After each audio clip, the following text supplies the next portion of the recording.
Ya, Dakta, saatnya kita masuk di segmen ulasan media bersama wartawan senior Cahya Gunawan. Ulasan media. Assalamualaikum, selamat pagi Pak Cahya.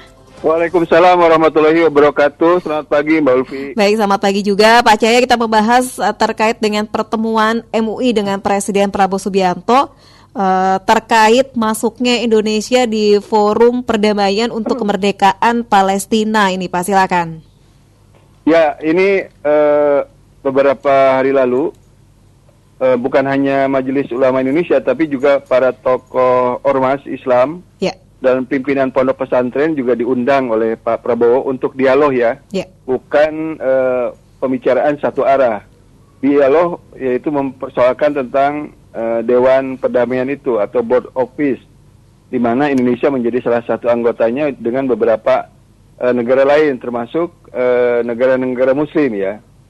Jadi ini menimbulkan polemik karena satu sisi dalam Board of Peace itu kan tidak ada ada Israel tapi tidak ada unsur dari Palestina. Itu yang orang kalau lihatnya hitam putih, kenapa Indonesia sepertinya tunduk dengan Amerika atau dengan Israel. Benar. Di mana faktanya sekarang kan Israel tetap melakukan genosid ya, melakukan serangan-serangan gitu.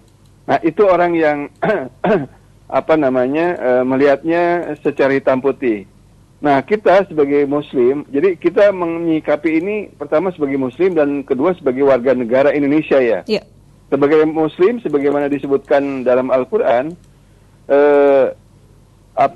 tanah Palestina itu pasti merdeka, pasti akan menjadi milik Muslim, milik orang-orang Islam lah ya gitu. Itu harus diyakini. Nah, dalam konteks sebagai warga negara, tentu kita harus melihat bagaimana pemerintah Indonesia ini kan kalau amanat konstitusi kita harus menghargai amanat konstitusi itu sesuai dengan apa yang ada dalam Al-Quran ya. Konstitusi negara maksud saya, yaitu kita mendukung kemerdekaan Palestina, kira-kira gitu. Nah itu standing point-nya itu. Nah dalam perkembangannya ya kan dari hasil pembicaraan para tokoh ormas Islam dan MUI itu memang Indonesia dalam ini Presiden Prabowo dihadapkan pada pilihan yang tidak ada pilihan gitu loh. Tidak ada pilihan kecuali Board of Peace. Artinya, sewaktu-waktu Indonesia bisa keluar dari BOP itu.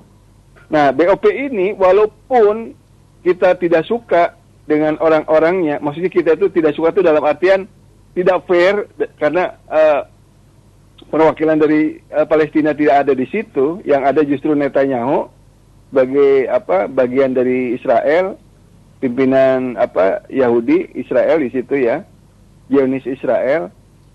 Nah, kita berusaha gitu ya untuk skema perdamaiannya itu nanti seperti apa. Artinya daripada kita tidak masuk, lebih baik kita ikut, kira-kira gitu ya logikanya yang saya tangkap dari kebijakan Presiden Prabowo ini, berusaha untuk memberikan warna agar betul-betul perdamaian itu bisa sesuai dengan namanya ya, Board of Peace, bisa terwujud di Palestina. Nah kalau misalnya dalam perjalanan, makanya ini kita harus pantau terus benar. Ini di komitmen dan realitanya di lapangan seperti apa. Kalau memang sebagaimana janji Pak Prabowo ya di hadapan para tokoh ormas dan MUI itu, kalau memang itu tidak ada, Indonesia tidak memberikan kontribusi, tidak bisa lagi ya mewarnai terhadap perdamaian, atau tidak bisa lagi berkontribusi di BOP untuk mewujudkan perdamaian di Palestina, dia bisa sewaktu-waktu keluar. Nah demikian juga ada iuran yang $1 miliar itu ya, itu sifatnya juga sukarela. Artinya kemungkinan kalau menurut saya dari penjelasan juru bicara Kementerian Luar Negeri itu sukarela. Artinya Indonesia tidak perlu membayar juga kalau menurut saya gitu. Dan kelihatannya belum dibayarkan gitu. Jadi tidak ada alasan kita untuk memberikan uang $1 miliar ke BOP gitu yang belum jelas nanti arahnya mau kemana, atau kegiatan pastinya dari BOP ini apa, programnya apa gitu. Yeah. Kan itu yang masih kita lihat nanti.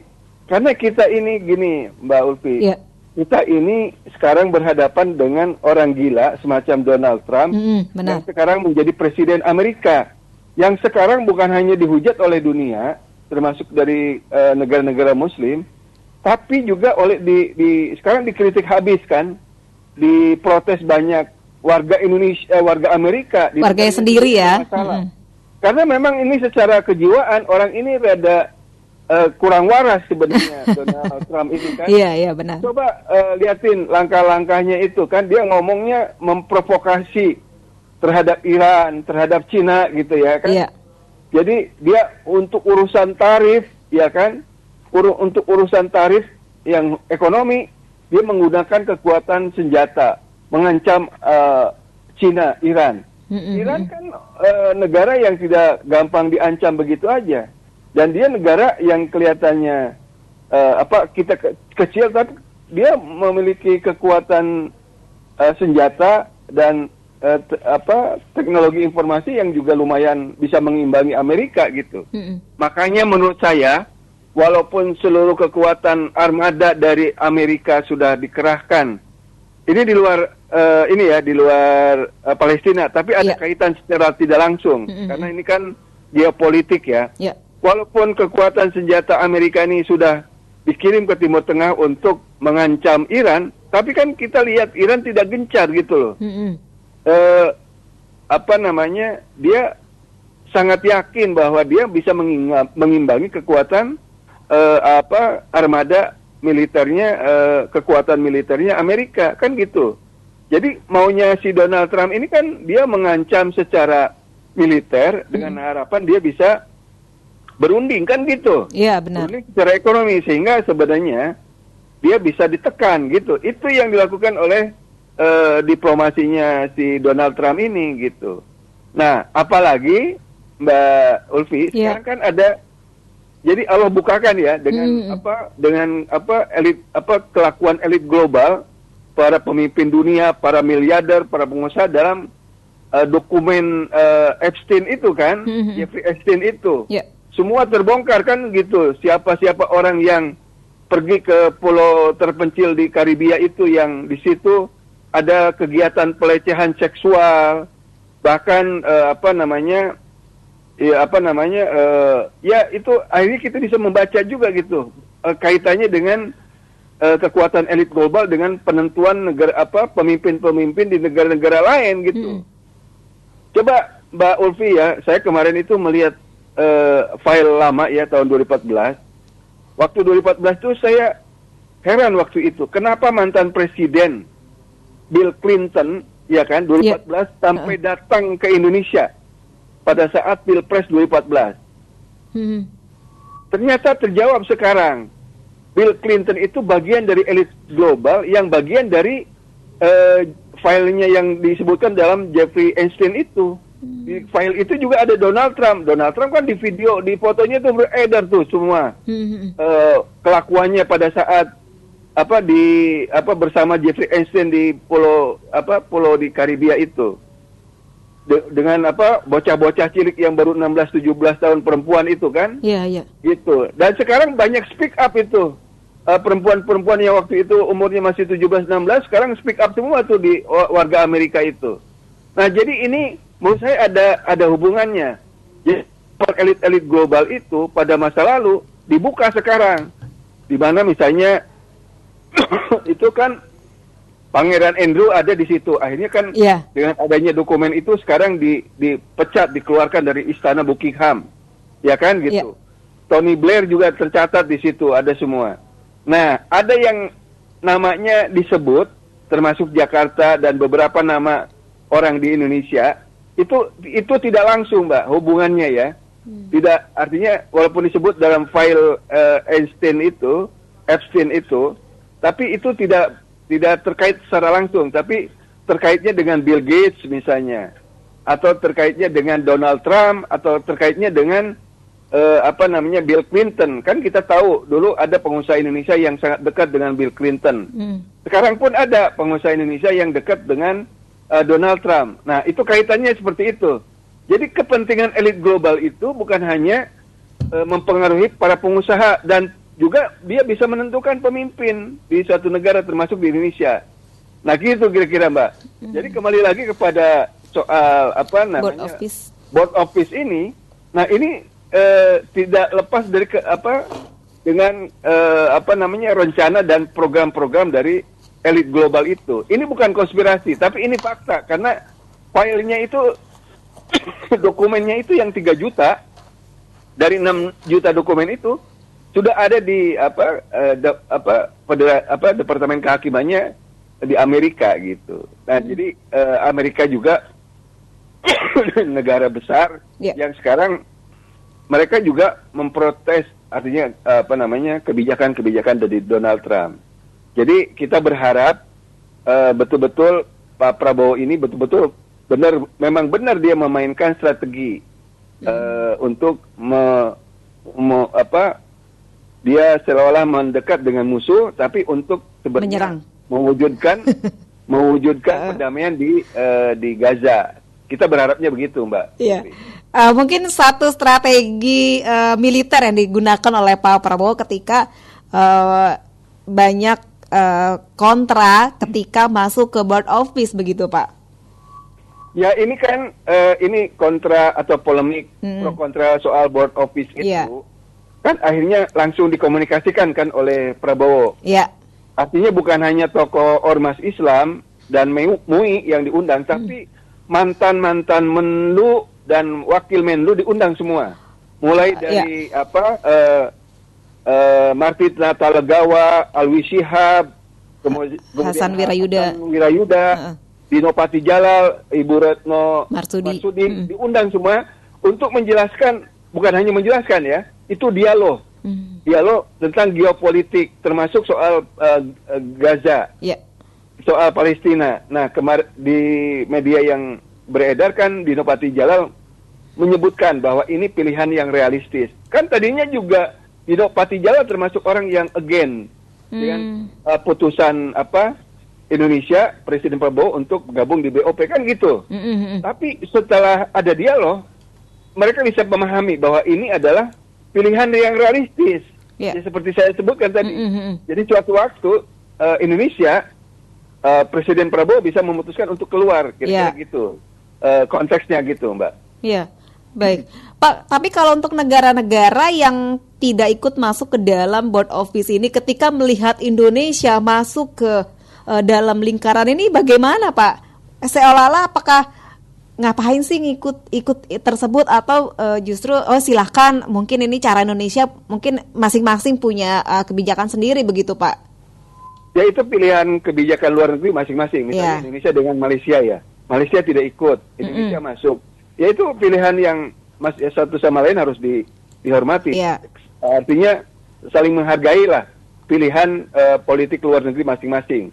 Sebab yang ada di Board of Peace itu bukan hanya Indonesia, tapi juga ada di negara Islam itu ada yang lain, yaitu di luar Timur Tengah ya.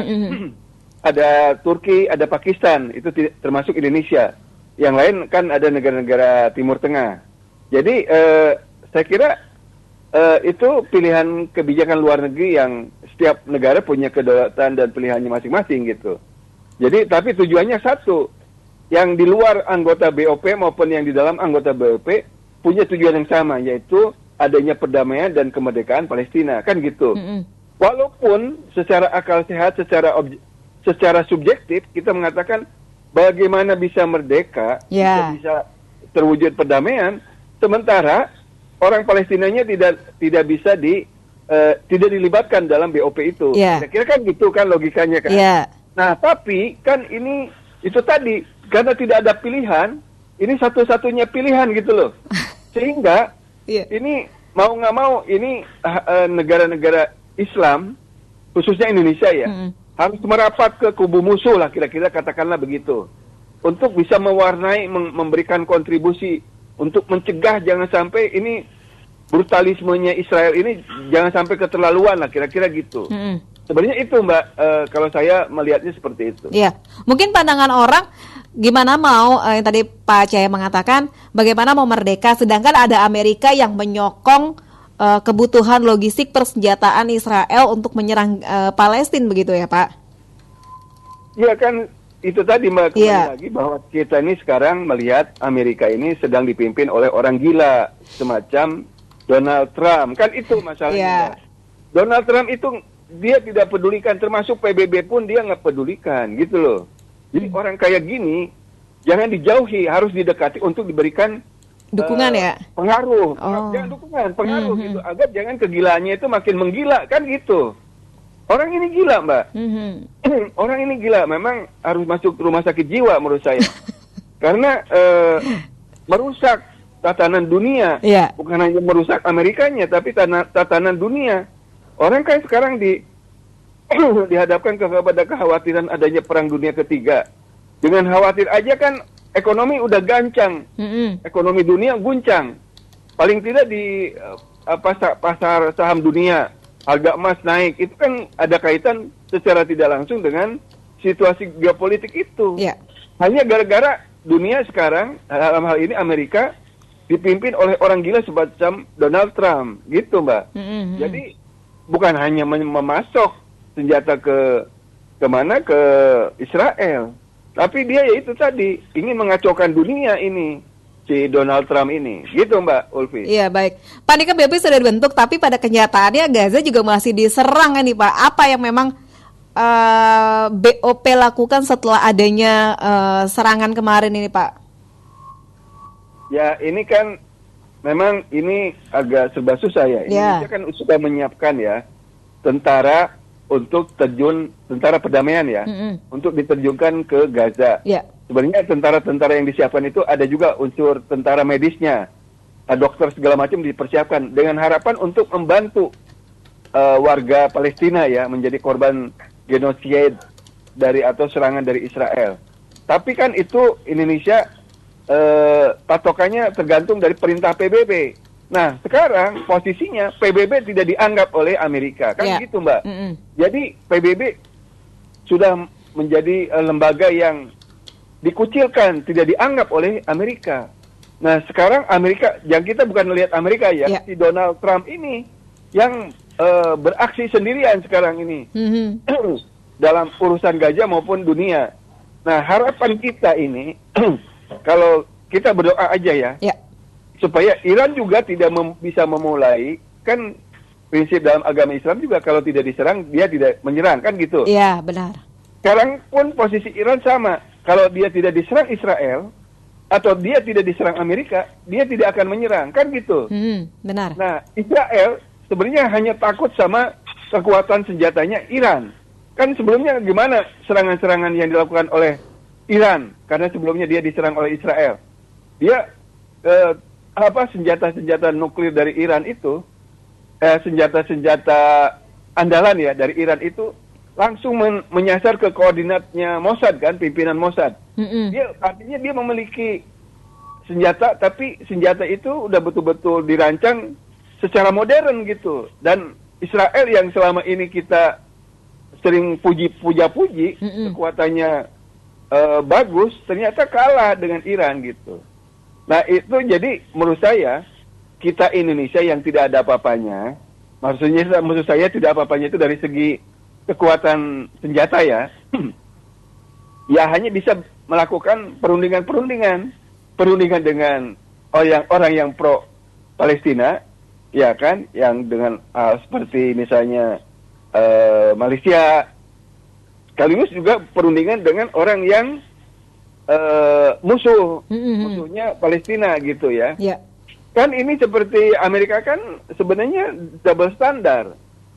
Dia berbicara ingin menciptakan perdamaian, tapi sementara sekutunya Israel tetap membombardir kan gitu. Harusnya kan bisa mencegah kan si Donald Trump, tapi kan faktanya enggak. Nah itu konteksnya itu tidak hitam putih Mbak. Jadi kompleks persoalan Palestina dan geopolitik ini menjadi persoalan yang sangat kompleks gitu. Tidak bisa satu formula kebijakan luar negeri dipegang oleh Indonesia gitu. Kita harus Indonesia dalam ini Presiden Prabowo kalau saya lihat dia berusaha memainkan perannya dalam situasi geopolitik yang tidak menentu ini. Ini gitu, Mbak. Ya, baik. Nah, sekarang dari masyarakat Indonesianya sendiri, Pak, setelah ada pertemuan MUI dengan Presiden, kemudian diberikan penjelasan dan juga sudah diinformasikan kepada masyarakat apa alasannya dan lain sebagainya. Ini bagaimana dari masyarakat bisa terus mendukung apa yang sudah dilakukan oleh Presiden ini, Pak? Ya, itu pertama itu tadi, Mbak. Kita sebagai Muslim kita harus yakin bahwa Masjidil Aqsa Palestina akan merdeka dan Masjidil Aqsa akan menjadi kembali kepada milik Muslim ya. Sebagai warga negara kita artinya sebagai Muslim juga kita harus ikut berdoa supaya diselamatkanlah warga Palestina dan Masjidil Aqsa itu. Dan sebagai warga negara kan kita ada batas-batasnya ya. Kita bisa melakukan kritik apapun, tapi ada batasnya. Kalau memang pemerintah dalam hal ini Presiden Prabowo punya alasan yang masuk akal, artinya itu bagian katakanlah masuk akalnya itu bagian dari strateginya Indonesia, ya kita bisa pahami gitu loh. Artinya sekaliber tokoh-tokoh ormas Islam, MUI itu pun kan bisa memahami ya dengan langkahnya Prabowo Subianto, Presiden Prabowo masuk ke BOP dan juga mantan-mantan Menlu dan Wamenlu masuk ke BOP. Masa kita sebagai warga negara juga tidak bisa memahami? Artinya memahami dengan secara kritis ya. Artinya tetap kita pantau bagaimana langkah-langkah Indonesia dalam BOP itu. Jangan sampai menurut saya uang katakanlah dana yang $1 miliar itu jangan diserahkan lebih dulu kepada BOP, kepada Donald Trump kalau belum jelas skema penyelesaian perdamaiannya di Palestina seperti apa. Jangan-jangan memang punya rencana busuk dari Donald Trump untuk membuat Israel Raya itu seperti disebutkan oleh akademisi ibu siapa tuh di wawancara di TV One itu, di mana skenario-nya itu untuk membuat real estate di kawasan Palestina, Gaza terutama, gitu. Dan itu kan dalam dunia real estate si Donald Trump ini kan sudah punya pengalaman gitu. Jangan-jangan yang dana $1 miliar itu dipakai, yang iuran dari negara-negara anggota BOP itu dipakai untuk kepentingan itu gitu. Sementara warga Palestinanya diusir kan gitu. Nah, itu yang harus dicegah gitu. Jangan sampai Indonesia yang sekarang lagi cekak APBN-nya kemudian harus nyetor juga $1 miliar. Udahlah, jangan dulu gitu. Jadi menurut saya itulah sebenarnya catatannya, Mbak Ulfi. Siap. Baik, terima kasih Pak Cahya sudah berbincang bersama Dakta di pagi ini. Sehat selalu. Assalamualaikum warahmatullahi wabarakatuh. Waalaikumsalam warahmatullahi wabarakatuh. Ulasan Media. Dakta demikian ulasan media bersama wartawan senior Cahya Gunawan.